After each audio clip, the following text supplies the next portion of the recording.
Up Module 3 today with Module 3, Lesson 5 on Judaism. Now, other lessons in this module have been about other major world religions like Hinduism and Buddhism, and today's on Judaism. So, once again, have I told you that you have to believe these things and you have to switch your religion, or have I endorsed one of these religions over another? No, you can believe anything you want.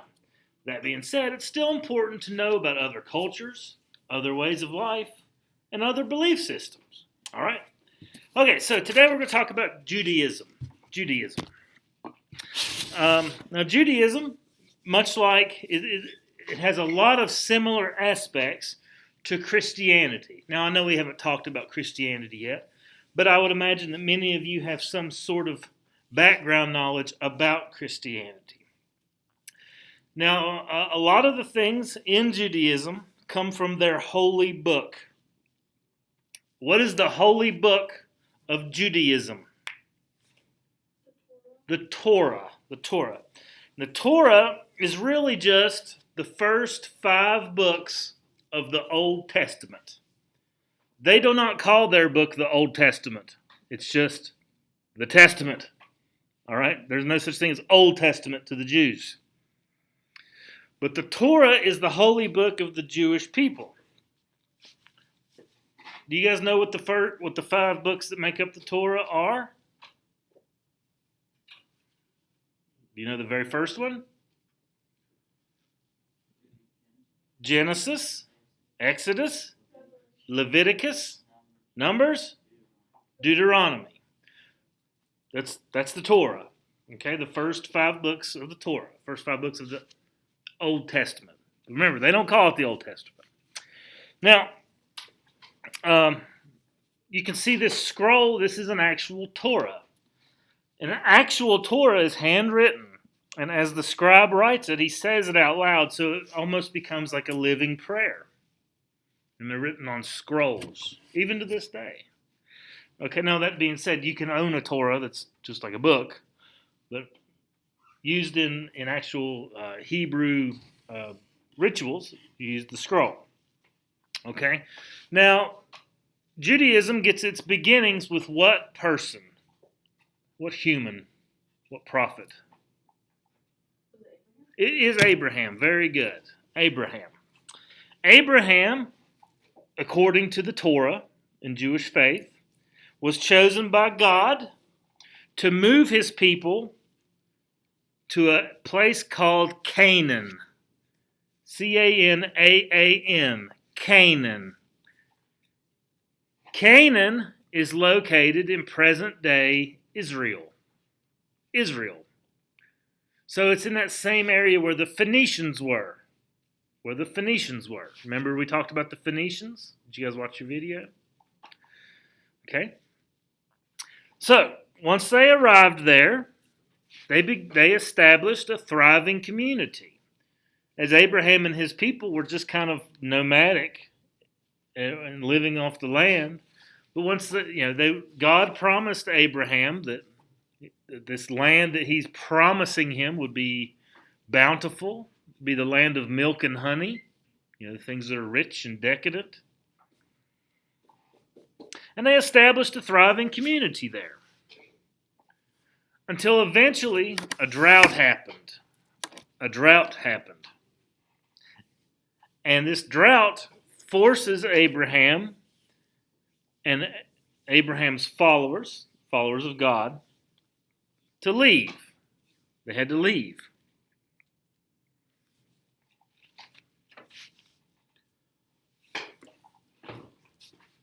So Abraham and his followers were forced to leave Israel and Canaan due to a drought.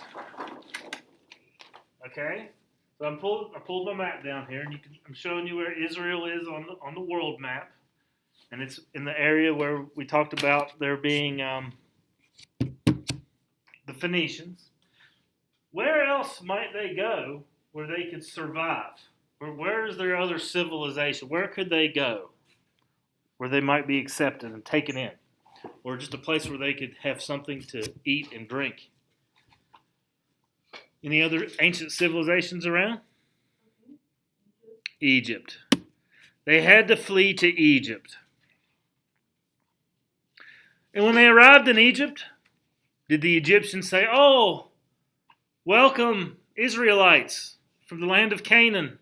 We welcome you with open arms, our brothers"? No. What did the Egyptians say to them?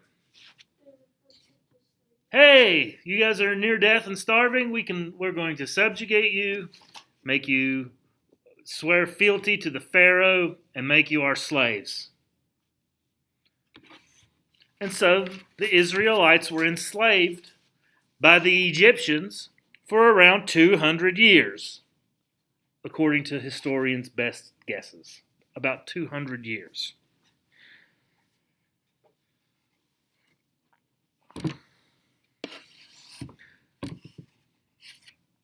But over time, Abraham dies, and the people of Israel are forced into slavery, and a new prophet emerges, sent from God, who helps to lead the Jews out of Egypt after years of slavery. And his name is Moses. Now that's Charlton Heston on the left. That's not the real Moses, okay? But he played Moses in a movie called The Ten Commandments. But Moses led the Jews out of Egypt after years of slavery.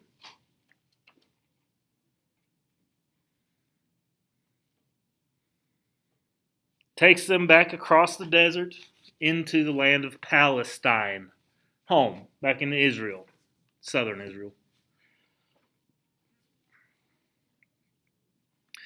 And Moses did lots of things in his time leading as a prophet. You guys know what a prophet is, right? What's a prophet? Go ahead. Like a messenger. Yeah, one who interprets the will of God. And, he, in order to help the Jew to escape Egypt, it wasn't like they came to an agreement with the Pharaoh and negotiated their freedom. Like, there was not like a civil war fought between the North and the South. That's not how it happened. Moses brought forth the 10 plagues of Egypt with the divine assistance of God. Locusts and boils and disease and turn the Nile River into blood. The 10 plagues of Egypt, killing the firstborn son of every Egyptian household. And the angel of death would pass over the Jewish people's households if they had blood over their doorways and a certain insignia. Hence the Jewish holiday of Passover. Okay? That's where Passover comes from. And those are the things that God told Moses to do.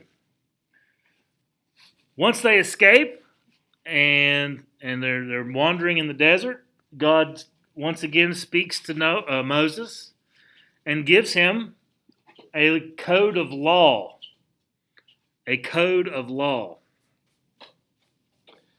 And that code of law is referred to now as the Ten Commandments. And these were things that God told the Jews to do without question. Commandments, not suggestions. So these are Jewish laws, part of the law. Okay? Questions on Moses? No, you could talk for hours, like years, about the things that happened in the book of Exodus, which is where you find a lot of the stories of Moses. But do you guys have any general questions? Okay, so let's talk about some beliefs, some general beliefs of the Jewish people. Unlike other ancient religions, Judaism is one of the first religions to believe in only one God. That is described as what? Monotheistic. The belief in only one God is monotheism. One God. Whereas other religions of the day, like in Mesopotamia, in Egypt, in India, in Hinduism and Buddhism, well, not Buddhism, but in Hinduism, believed in many gods, and that was polytheistic. So Judaism is monotheistic, belief in one God. What does the Hebrew, which is the language of the Jews, what is the Hebrew name for God? What did the Jews refer to God? What's the name of God?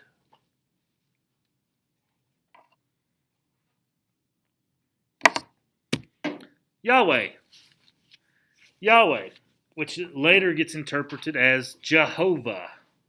Yahweh and Jehovah. Okay? Yahweh translates in English to creator of the world and all things in it. That's what Yahweh means. I know it's one word, but that's what it means. Creator of the world and all in it. And when it came to the people's role in relation to Yahweh, or God, by the way, guys, it's the same God. God is Yahweh. Like, it's the same one. Okay, just have a different name for him. Yahweh. When it came to a people's relationship with Yahweh, in Jewish beliefs, people were intended to be servants to Yahweh. Like, it was definitely beneath. Your job is not to be a slave to Yahweh, but to be a servant, to serve and to make Yahweh happy. And you do this not with human sacrifice or offering things up. There is sacrifice involved. But what made Yahweh very happy is for people to be good and to have faith. Goodness and faith. Action, being good, and faith. And if people were not good, what would happen to them? They would be punished on earth. Yahweh would bring forth massive catastrophe. And the worst thing that you could do to Yahweh is not believe. Faithlessness would bring catastrophic punishment. Can you think of any catastrophic punishments that might be found in the Old Testament or the Torah for people's faithlessness? Have you ever heard of Sodom and Gomorrah? Those were two cities who had no faith in Yahweh, and they were destroyed with fire that rained down from the sky. Or once upon a time, there was a guy named Noah. What did he do? Noah? He built an ark. Why did he build a big boat? Why was there a flood? Because there was a lot of people on the earth that did not believe in Yahweh. So he killed them. Catastrophic punishment in real time. Okay? So this is a Jewish belief. You act right and have faith, or you will, bad things will happen to you. Now this is not karma. Not karma. That is Hinduism.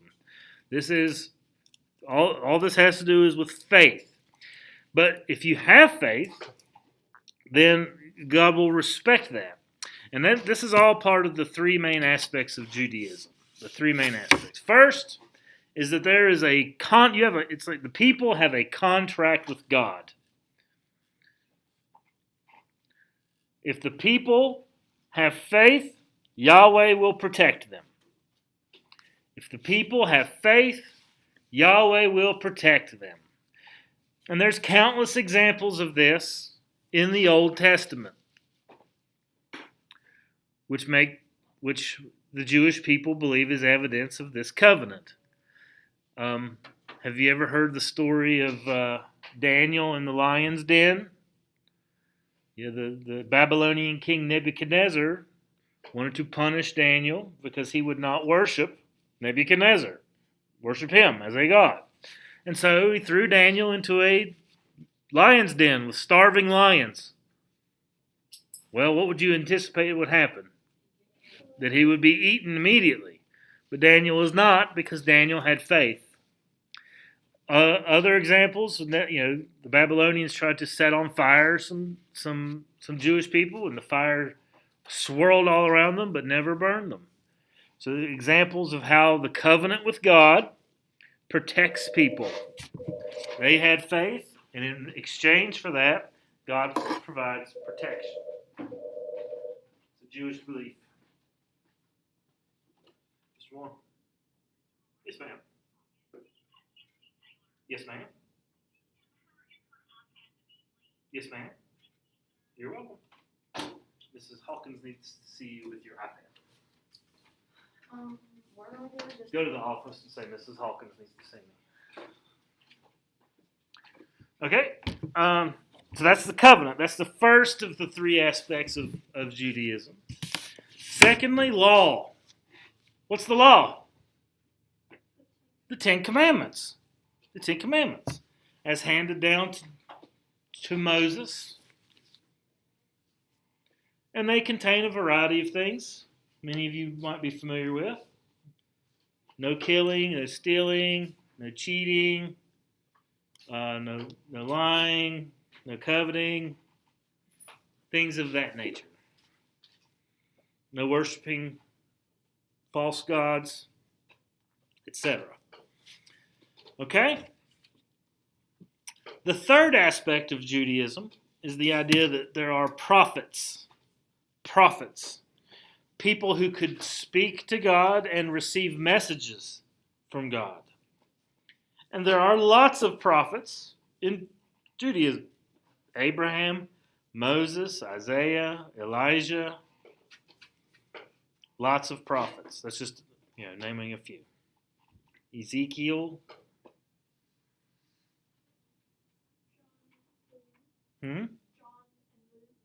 Those would be more New Testament. This is Old Testament. But yeah, sure, if you want to, you could believe whatever you want to believe. I'm not going to tell you guys what you can and can't believe at all. But yeah, John and Luke are definitely part of the New Testament. Jewish faith is all Old Testament. Jews do not believe in the New Testament. Okay? They don't have that. All right? They would see Jesus as a prophet, but not as a Messiah. Okay? That's not a Jewish belief. Jewish belief is all in the Old Testament, the Torah. Okay? So those are the three main aspects of Judaism. All right, so Moses leads them out of slavery. They eventually make it back to their Canaan. They make it back to their home. All right? And now they're going to establish a country of their own. And that country becomes known as the Kingdom of Israel. The Kingdom of Israel. And the Jews unite together under a king. They pick among themselves a king. And over about a period of 100 years, there are three kings that really set the tone for the Jewish faith. For the Jewish faithful, anyway, the people. The first of those kings is King Saul. You ever heard of him? Saul? Saul was chosen to be the king because of his great military success when they returned to Canaan, because there were people that were living there, and they had to drive them out by force. Those people were called the Philistines. And King Saul was successful in leading the military and driving the Philistines from the area. And he reigned for a while. And then his son was chosen to take his place. Actually, it was his son-in-law. Son-in-law. Do you know who Saul's son-in-law is? That's a good guess, and you're not far off. One before him. King David. King David. You know probably lots of stories about King David. He was very popular for a variety of reasons amongst the Jewish people. Most notably, what was his most notable claim to fame?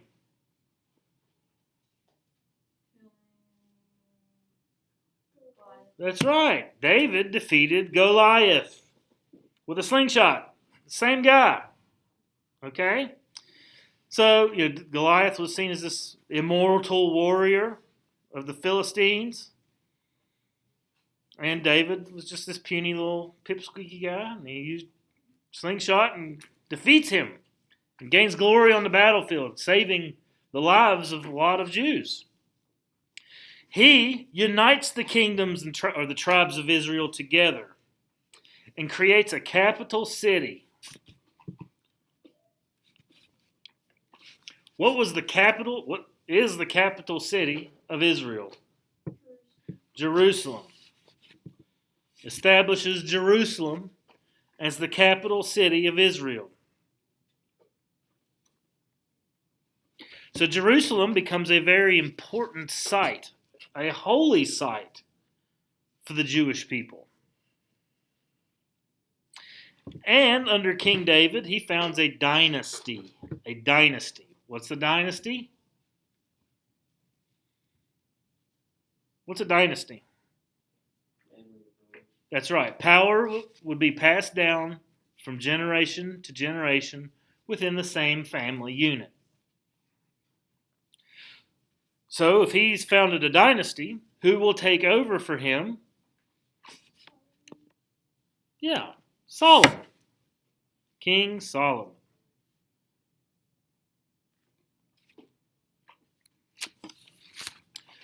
Solomon is King David's son.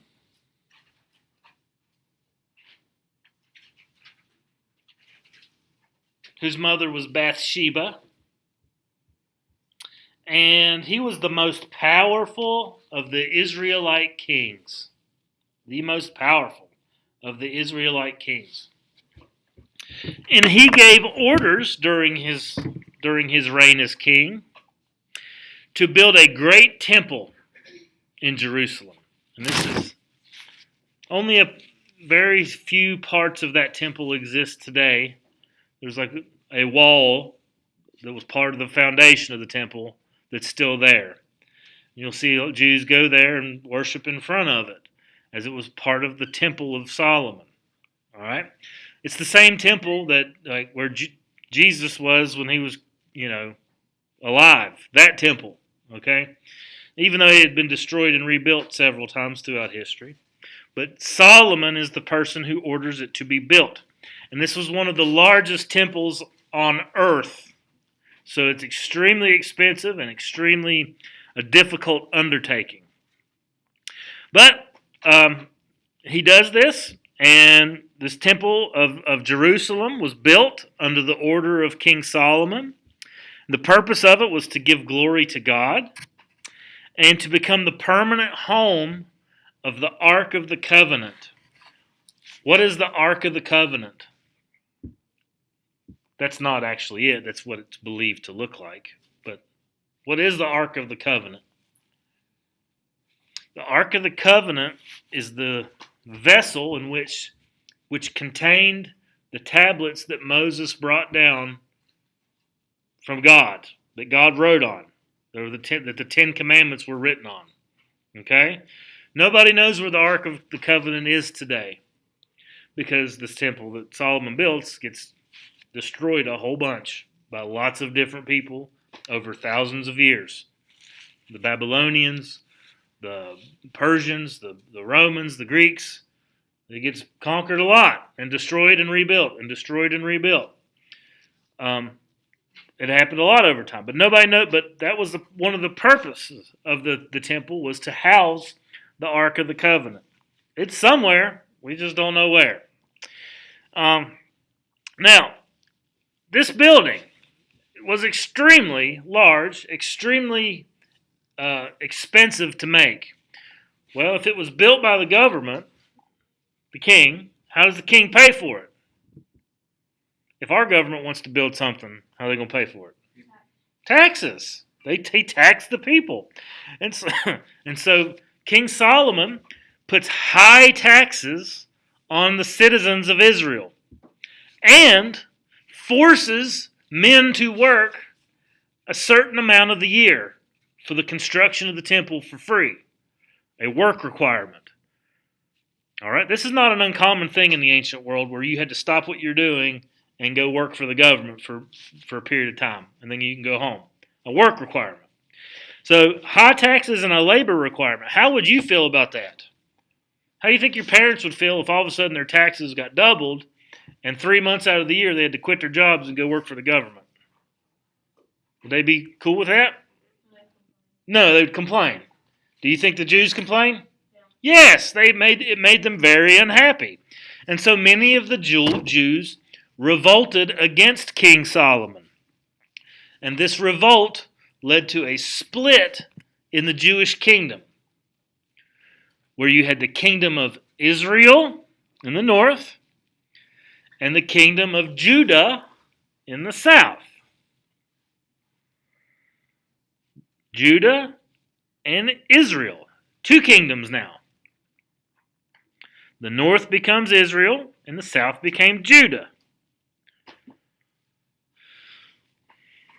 The northern kingdom gets conquered pretty quickly after King Solomon. And when I mean conquered, I mean pretty much destroyed. And so then all that is left of the Jewish people was in Judah. Hence the name Judaism. Judaism comes from the kingdom of Judah.